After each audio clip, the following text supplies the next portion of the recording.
É possível ter um objetivo para o treinamento de superiores e um objetivo para o treinamento de inferiores?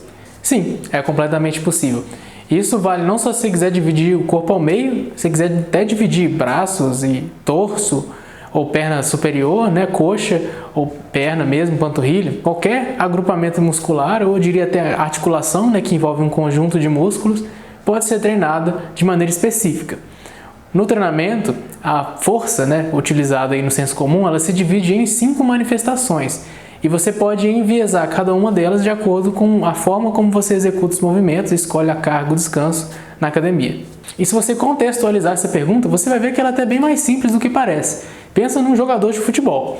Obviamente, as pernas dele têm um estímulo muito diferente dos membros superiores. Tem gente que acha que nem precisa de treinar membros superiores e torso, apesar de eu discordar, esse pensamento existe e é compartilhado por alguns jogadores e até treinadores. Muitas vezes, quando a gente pensa em treinamento na academia só com viés da hipertrofia, a gente esquece que tem como utilizar aquele espaço, aquelas máquinas, aqueles pesos, para fazer coisas de forma totalmente diferente. Agora, se uma pessoa, por exemplo, já está satisfeita com o desenvolvimento das pernas e quiser apenas treinar força de maneira direta ou um tipo de condicionamento, resistência, é completamente possível.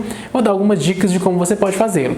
O primeiro que você tem que considerar é que fadiga central é uma só. Seu corpo continua tendo um sistema nervoso central e um cérebro. Então, se você quiser treinar força máxima para membros inferiores apenas e não fazer mais trabalho de hipertrofia ou só fazer o suficiente para você manter o desenvolvimento muscular que você tem, saiba que você ainda assim está pesando o seu sistema nervoso central. Você pode diminuir volume, mas o trabalho de altas porcentagens ele ainda cansa, te deixa bastante exausto e ele é o que mais pesa na sua recuperação. Mas, da mesma forma, o nosso sistema imunológico é um só. Então, em teoria, não sei se existe evidência científica para isso, você, às vezes, não focando em hipertrofia de inferiores e usando todo esse foco para superiores, pode ser que melhore um pouco da sua recuperação para membros superiores.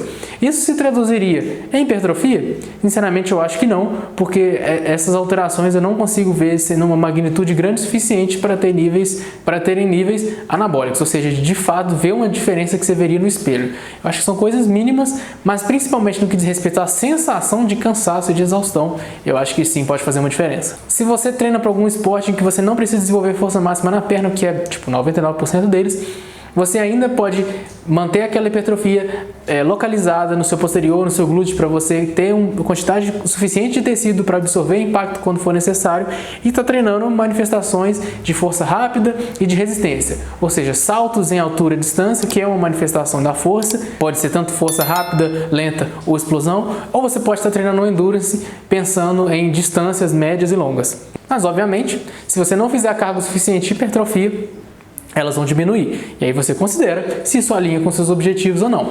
E isso também serve para os membros superiores. Como eu dei o exemplo do futebol, eu vou voltar um pouco nele porque eu sei que deve ter gente pensando nisso ainda. Os membros superiores eles têm uma função postural inacreditável, porque a diferença entre um sprint, uma aceleração, uma corrida máxima de curta duração, com a postura boa e a postura ruim é dia e noite. Então você tem que sempre trabalhar para ter uma postura perfeita. Além do que, essa postura não só te ajuda a prevenir lesões, como aumenta a sua performance propriamente dita. Você ter um tronco na posição correta, você utilizar o movimento dos braços trabalhando costas, também vai te ajudar a desenvolver mais velocidade. Então, você poderia tranquilamente estar treinando apenas força lenta, explosão dos seus membros superiores, enquanto você faz todo tipo de força que for necessária para melhorar nas suas habilidades técnicas e o seu desenvolvimento na quadra com membros inferiores. Um outro exemplo que vai ficar muito claro é o da luta de braço. Uma pessoa que faz treinamento para queda de braço, ela tem um treino de antebraço muito diferente do treino de bíceps, muito diferente do treino de ombro e também de perna. Muitos atletas de queda de braço não treinam perna. E aí a gente tem uma situação quase que oposta. Mas o esporte da queda de braço, ele tem um trabalho extremamente isométrico, porque às vezes as pessoas são tão fortes que elas estão lutando para manter uma posição, enquanto a outra luta para tirar da posição sem ocorrer movimento nenhum. Então isso já é uma manifestação de força totalmente diferente. E sim, vai ser interessante hipertrofiar antebraço, bíceps, principalmente para prevenção de lesão, manguito rotador pra caramba, e também treinar força desses grupos musculares. E isso é algo que pode ser feito novamente em qualquer ambiente, sabendo utilizar o equipamento que você tem e o que você quer treinar, que é o seu objetivo, que é o mais importante. É claro, se você quer deixar alguma coisa em segundo plano e você fica com preguiça e para de fazer, pode ter certeza que a sua pirâmide está construída em uma areia movediça. Deixar de fazer é andar para trás. Às vezes até fazer menos do que o suficiente já é andar para trás. Então, por mais que você queira apenas manter alguma coisa, tenha em mente que se você não tem a genética perfeita para isso, você ainda assim vai ter que trabalhar, só que com uma ênfase diferente. Eu gosto de utilizar essa lógica, não diretamente, mas parecida no meu treinamento, a partir do momento que eu foco em determinados objetivos.